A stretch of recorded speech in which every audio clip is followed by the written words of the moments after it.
Hello, welcome back to the channel of nonsense. I'm halfway round my tech trip in France, and I just want to give you a quick rundown of all the stuff that I've packed onto my bike: camera gear, protective gear, luggage, and all that good stuff, to show you what I've brought. And I'm not saying this is the right stuff to bring, it's what I've brought on my first ever off-road trip on the Trans-European Trail, the TET. So yes, this is the stuff I brought, the stuff I shouldn't have brought, the stuff I've liked, and stuff I've not liked.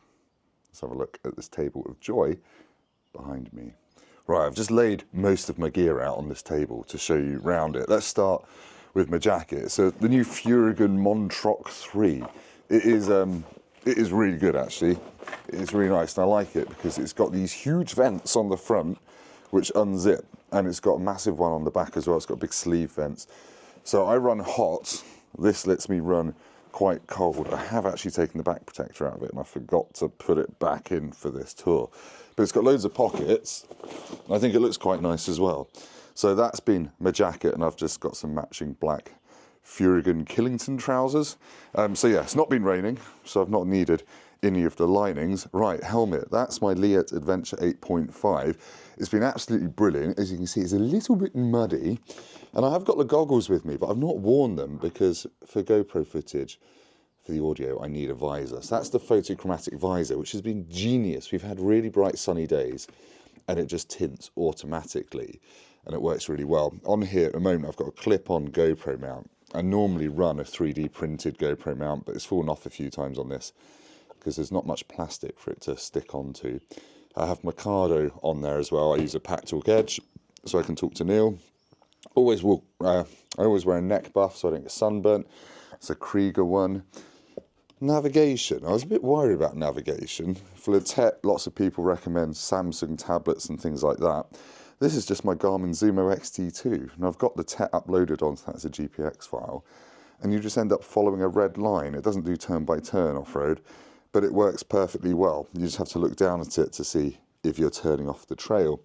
These are just some Furigan gloves. I think they're called the Furigan Jack. They're nice and light, they flow the air really well, and they've got a bit of protection as well. So that's what I've been wearing. Now, I ummed and ahed about wearing these, seeing as I'm not really doing hardcore off-road, but I am a novice. So these are Liet C-frame knee braces. These are the hybrid ones. And these stop you hyperextending your knee. They lock out like that. They're not the most comfortable things to wear for long journeys, but I have got used to them. But I guess like a bra, I am quite glad to take them off at the end of the day. And also, they are my knee armour. And you put these on first. These are the socks. These go up your leg. And they've got proper armour in there. And that is part of the armour as well that kind of goes in this gap there. So they were not cheap. They were over 400 quid.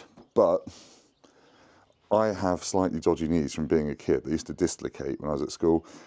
I'm a novice, I'm likely to fall off. I didn't want to smack my knees. And actually, on the Tenere press launch, I ended up with the whole 200 odd kilos of Tenere on my leg.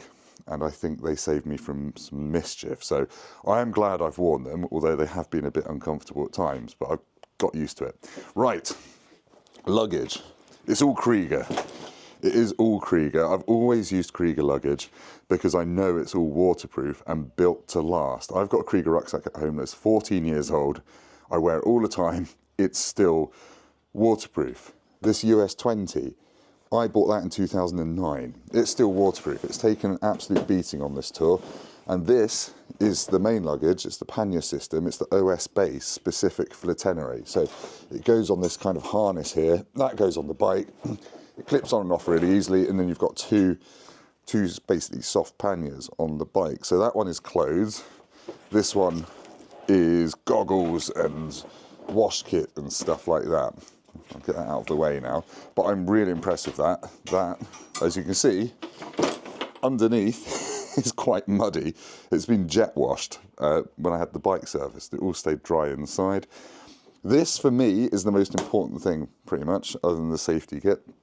Being able to make videos means being able to charge lots of things at once. So I just take one travel adapter, one plug, well, and there you can see, you can plug a load of USB things in to charge GoPros, to charge Insta360s, to charge Cardos, to charge my phone, to charge my watch, That just makes life easy. Right, let's get that out of the way. This is like a bad episode of Blue Peter, isn't it?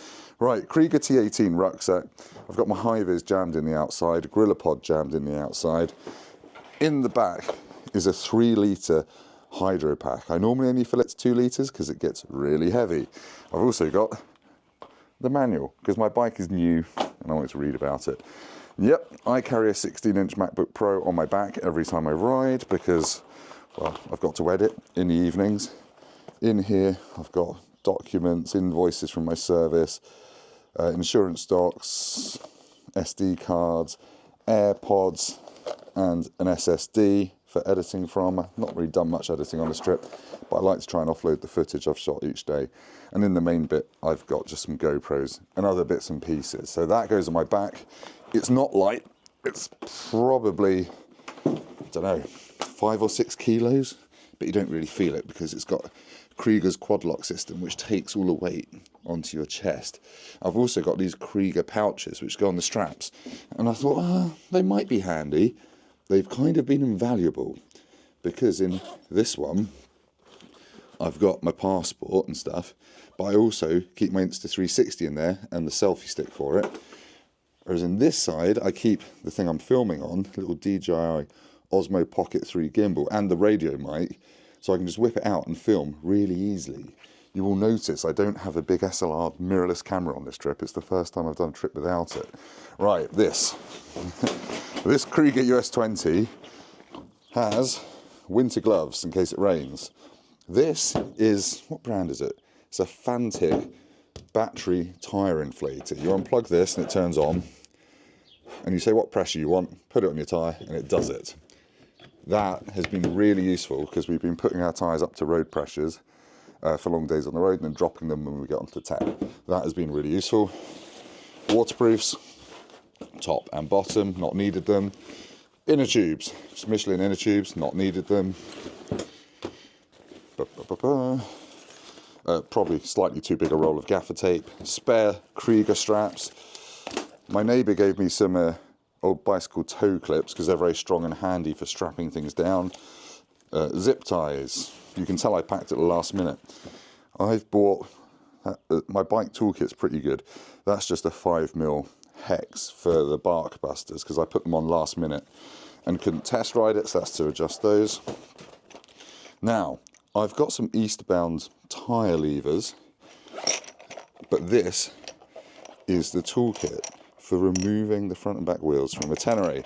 It breaks down really small, super lightweight, not cheap, but it's got everything you need to remove both wheels from a Tenere 700, and it packs down into this tiny little bag that can fit under a seat on a pre-25 Tenere. I've also got my tyre levers, but they are under the seat. I don't think there's as much room under the seat of the 2025 model as there was on the old one, so one of those has to go in here. And a Eurotunnel boarding pass from a couple of years ago. There we go. That's everything I have brought on this trip, and my Alpine Stars Tech 7s, which are super sturdy, caked in mud, and are doing an amazing job of protecting my feet. So that's... Is that too much stuff? I don't know. If I wasn't making videos, it'd be a hell of a lot lighter. But that's all my kit. I'm really impressed with everything. This helmet, this Leot helmet especially, super comfortable and decent at road speeds as well as off-road, really well ventilated. I run hot, so these are a bit smelly. But yeah, that's everything I've brought on this trip other than clothes, I think. I've probably missed something out. A motorbike. Yes, that's outside. But anyway, that's everything I've brought on this trip. Thank you for watching. Like, comment, subscribe, or get on with the rest of the video. I can't remember which I'm doing.